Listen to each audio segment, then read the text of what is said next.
Hello, my name is Ufoma Odebala, registered social worker.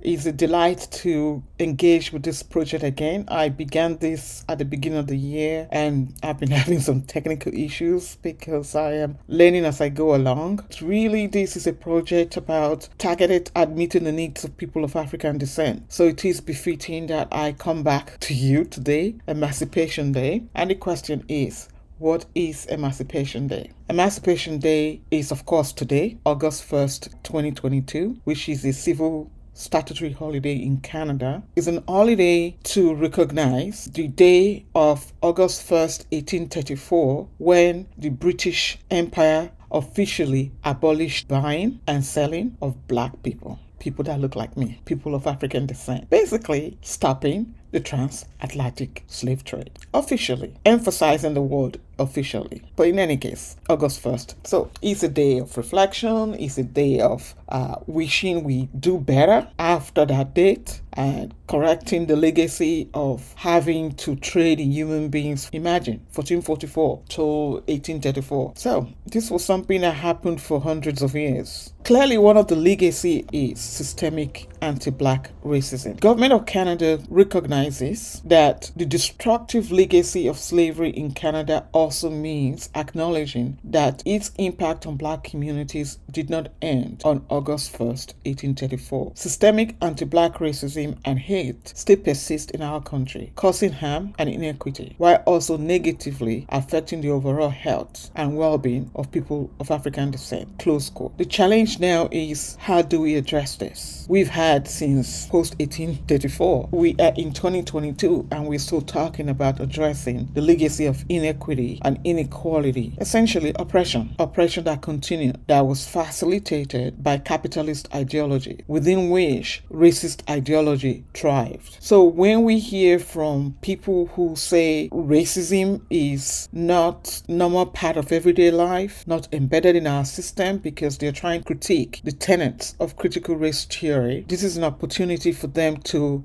perhaps tell the rest of us that the over 300 years of transatlantic slave trade, a period which laid the foundation for modern day life as we know it, did not contribute to what we're dealing with today. It would be my pleasure to hear from them. Now, I am not saying capitalism is bad. I am just saying we can have a version of capitalism that eliminates inequality and inequity. The question becomes, how do we get there? How do we optimize the balance of individualism and collectivism in the process? As a social worker, I'm used to systemic thinking. I consider personal troubles as public issues. That requires me to make a connection between individual problems and how they become a social issue. That requires systemic thinking. So therefore, when we're dealing with a systemic problem, such as systemic racism, systemic thinking is imperative. It does require us to take a 360 degrees to understanding the individual, pretty much the same way you would do a SWOT analysis for an organization,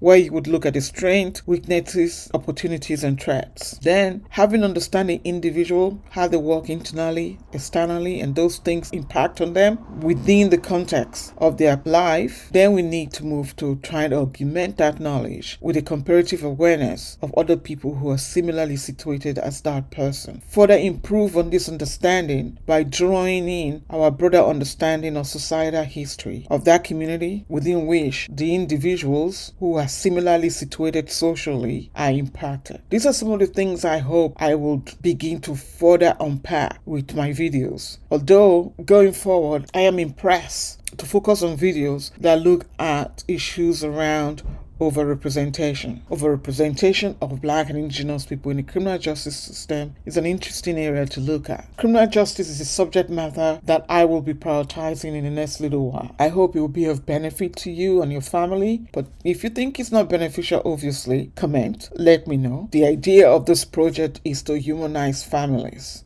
to provide access to justice, access to information that you could use to make better decisions. So, on this note, I would like to say thank you for joining me on this journey of humanizing families, just to make things a little bit easier. My name again is Ufoma Odebala. Thank you.